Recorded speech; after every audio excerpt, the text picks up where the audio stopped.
My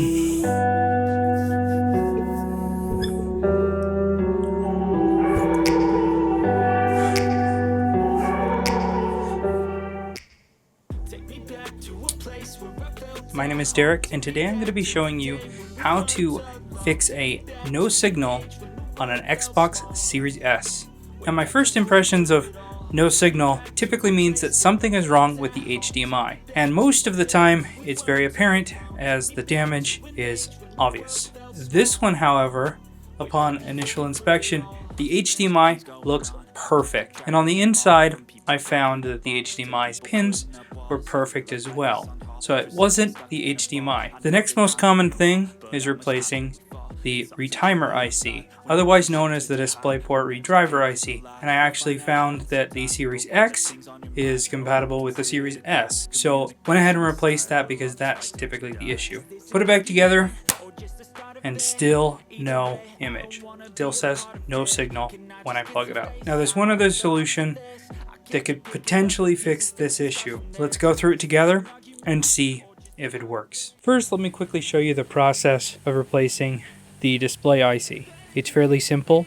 I'm going to take my hot air rework station up to the highest temperature and basically the highest airflow, because the thermal mass behind this logic board is so great that it's going to suck all the heat away, making this a hard IC to remove.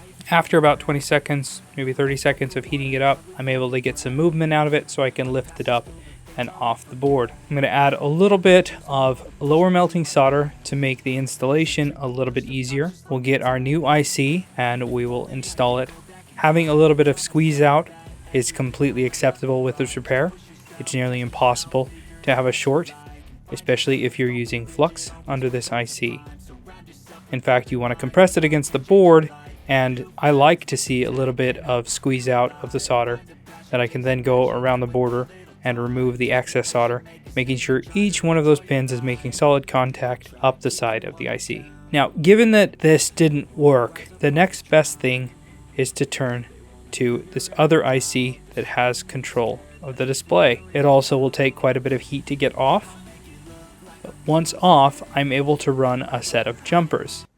Now here I'm overlaying a graphic that shows where the wires need to go and what needs to connect to, and you can see here how I do that. Basically, I need to make sure that these wires connect solidly to their corresponding pads, but also don't bridge together.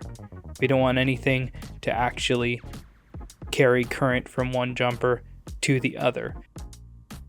It's okay if we cross lines, we just need to make sure when time comes to apply a UV mask, we can isolate the jumpers from each other, guaranteeing that we won't have any shorts in the future. This process is known as an ESD bypass. Now, I spent an hour searching around on this logic board before determining to do this repair, making sure that everything else tested fine, and everything that I tested seemed normal. So this is my last hope. You're my only hope.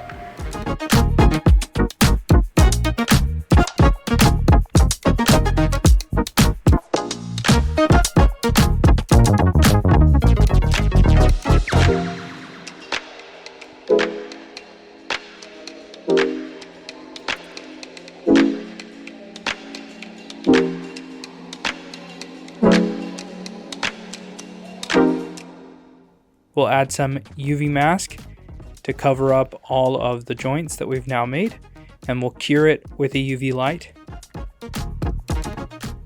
Now that that's cured, I'm going to clean it up, and let's go install it enough to test it and see if this actually works.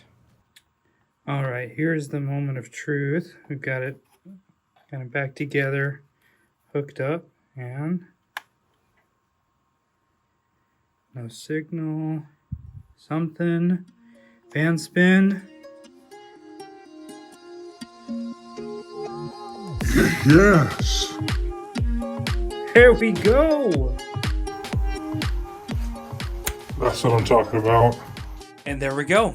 It actually worked. So if you've run into an issue where it's not the HDMI and it's not the retimer IC, then give this one a go. If you've already put that much effort into a repair, this shouldn't be much more. If you found this content useful, Like the video and subscribe for more future videos like this. Thanks a ton for watching. We'll see you in the next video.